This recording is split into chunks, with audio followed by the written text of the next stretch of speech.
President Obama says the U.S. stands shoulder to shoulder with France and that America's commitment to ridding the world of ISIS will continue on all fronts. Good Monday morning to you. I'm John Scott. And I'm Heather Childers in for Jenna Lee. The Paris attacks dominating the G20 summit. As expected, the president just wrapping up his news conference there, insisting that he has the right strategy in Syria and will double down on what works to wipe out ISIS. Meantime, in Europe, the international manhunt goes on for a 26-year-old man. One of as many as 20 people French investigators say may have plotted the attacks, as sweeping anti-terror raids resulted in 24 arrests. And President Hollande told his parliament that the Paris attacks were planned in Syria, organized in Belgium, and carried out in France. The French president saying he will step up airstrikes on ISIS targets in Syria and meet with President Obama and President Putin in coming days to try to coordinate their forces in a fight against the Islamic State.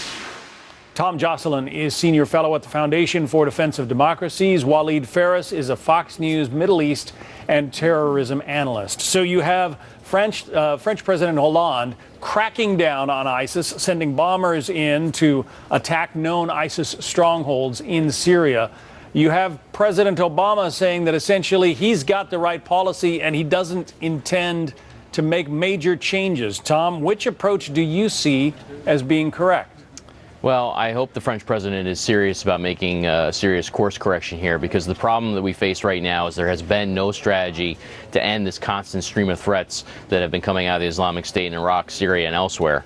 The bottom line is that as long as their caliphate claim appears to be viable to their recruits, to the people that are following Abu Bakr al-Baghdadi and his leadership cadre, that we're going to see these threats over and over and over again. I was in Europe last year in December 2014, and European counterterrorism officials were adamant that they could not keep up with the scale of the threats coming their way. And in fact, just 1 month later, one of the key suspects now that has been identified in the Paris attacks was actually involved in a major plot in Belgium that was underway, that was sorted by Belgian authorities. So this is something that we've known for some time has been coming. There's no strategy really for ending the threat stream. Really, the European counterterrorism officials in the West have been playing defense as opposed to offense, and the airstrikes that have been carried out thus far are not nearly enough to actually stop these threats. Walid, that is one of the concerns that seems to be growing in the wake of these attacks. At least 2 of the known attackers spent time in Syria. A great number of them had been at one time on the radar of French authorities, but they just sort of disappeared and nobody was keeping tabs on them, apparently. Well, let's address this issue of radars. The French have one list that the Renseignement General, General Intelligence, gather, which is about the extremists. And they have thousands, literally thousands of people on that list. They can't do much about them unless these elements will take action. Now, there's another list by the intelligence service and counterterrorism services of people who travel to Syria, train, come back, and they wait for them. The French now are faced with a dilemma that people who are extremists are working with those who are terrorists already, and overnight they will come and they have no records or little records as terrorists. So the French first will have to deal with how they're going to confuse these lists. Are they going to take action against those who are radicalized, or only wait till they take action, till the terrorists take action? It's a dilemma. At least one of the terrorists was identified, Tom, by a passport that was found near the body. He was apparently somebody who had come from Syria through Greece and into France to participate in these attacks. I was frankly surprised that the attackers would leave their identification documents on them to be identified so quickly. I figured they'd want to leave as much mystery as possible for the French authorities. Are they trying to say that, yes, look, this Syrian migration is a pipeline for terrorism, or is it possible that these are forged documents or phonies somehow?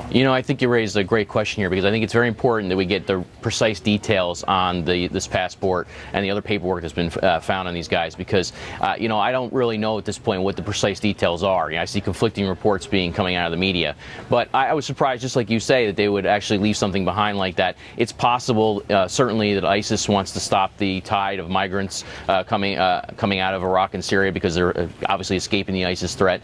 But beyond that, keep in mind too that ISIS has advertised some of the guys who were involved in this plot in its propaganda. We just published something at Long War Journal about one of the main suspects who's been identified, Abdul Hamid Aboud, who actually was featured in ISIS propaganda in February of this year. They had a very a 3-page interview with him, actually basically bragging about his terrorist plots in Belgium, and really just bragging about the fact that Western counterterrorism officials couldn't keep up with him. So they've sort of have an in-your-face sort of component to what they're doing with advertising the guys behind this plot.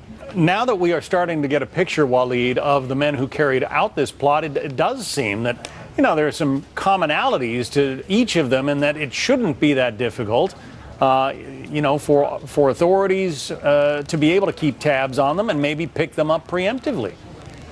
Well, that would be the case of when we actually stop a terror action from taking place. Here in the United States, we had dozens of those, but it only needs one case, and that's the case of Paris over the past few days. My concern is that the French are now facing 3 dilemmas, 3 challenges. One is to dismantle this specific network, these cells that committed the Paris massacre. 2, they have those fighters who have been gone to Syria and to Iraq, trained and back. Most of them are now in France, in areas where it's very difficult to go get them. That's the suburbs of Paris. And 3, what to do in Syria, meaning bombing, going with forces on the ground. All of these decisions are being made in Paris at this point in time. Tom, I don't know how much of the president's news conference from Turkey you were able to watch, but our colleague James Rosen raises an interesting point. The most animated the president seemed to get during that news conference was when he was talking about people who suggest that the migration of 10,000 Syrian refugees into this country ought to be stopped or at least slowed down while we vet this people. That is what seemed to get him really bothered, despite the calls by many in Congress to at least put that program on hold right now. Is there wisdom in allowing that many Syrian refugees to come into the country right now? Well, I think it poses security challenges. I mean, I think the president's right in this respect that, the overwhelming vast majority of refugees are not ISIS, they're not terrorists, they're not people who are going to come here and commit terrorist attacks in the West.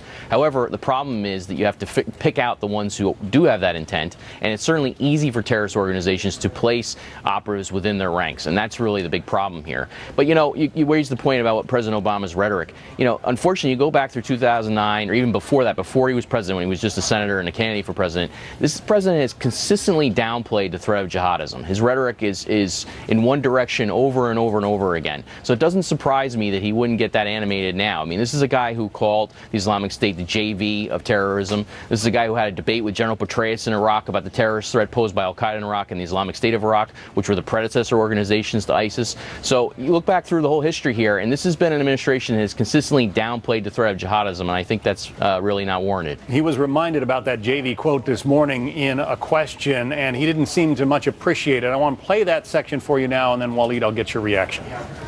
This is an organization that you once described as a JV team that evolved into a force that has now occupied territory in Iraq and Syria and is now able to use that safe haven to launch attacks in other parts of the world. How is that not underestimating their capabilities, and how is that contained, quite frankly? And I think a lot of Americans have this frustration that they see that the United States has the greatest military in the world. It has the backing of nearly every other country in the world when it comes to taking on ISIS. And I guess the question is, and if you'll forgive the language, is why can't we take out these bastards? Well, Jim, I just spent the last 3 questions answering that very question. So I don't know what more you want me to add. The president seemed more than a little peeved at the question. All right, Waleed, why can't we take them out? Actually, we can, and actually we should, but the president has a different strategy. He doesn't want to create a change on the ground, even against ISIS, if he's not sure that the forces that are going to replace ISIS in Raqqa, in Mosul, are people that he agree on, and he's getting a lot of pressure by the Iranians. Otherwise, he should have, long time ago, allied himself, partnered with Arab moderate forces such as Saudi Arabia, Jordan, Egypt, UAE. They are fighting terrorism very much and very well in Yemen, in Sinai, in Libya, elsewhere. But the reason that he's not going to these moderate Arab forces and asking them on the ground to be boots on the ground is because the Iranians are pressuring him, because the Syrian regime is pressuring him. They don't want those areas, those Sunni areas, to be liberated by Sunni moderates because they won't have access to them. That's the bottom line of it. And Tom, you have an ominous warning about the kinds of men who are carrying out these attacks, where some in the past have been sort of amateurs. You say, by and large, these are more and more professional. Yeah, this is something we've talked about on your show a number of times, actually, that, my argument has been that there is definitely a threat from the so-called homegrown extremists, but that is overinflated, basically, when you compare to what the professionals can do. And we saw what professional terrorists can do in Paris on Friday night. These are guys who came in with a clear plan, who had a coordinated assault against several targets throughout the city, who really put the whole nation of France on lockdown. You had 7 or 8 guys had suicide belts. They were well trained with their assault weapons. So this is the difference between professional terrorists who are coming from these countries where there are numerous training camps and the homegrown threat, which to my mind so far has been much of a lesser threat. Okay, but very quickly, the president says, look, if they want to die for their cause and they have access to some basic military material like AK-47s, you can't stop them. Tom, can you?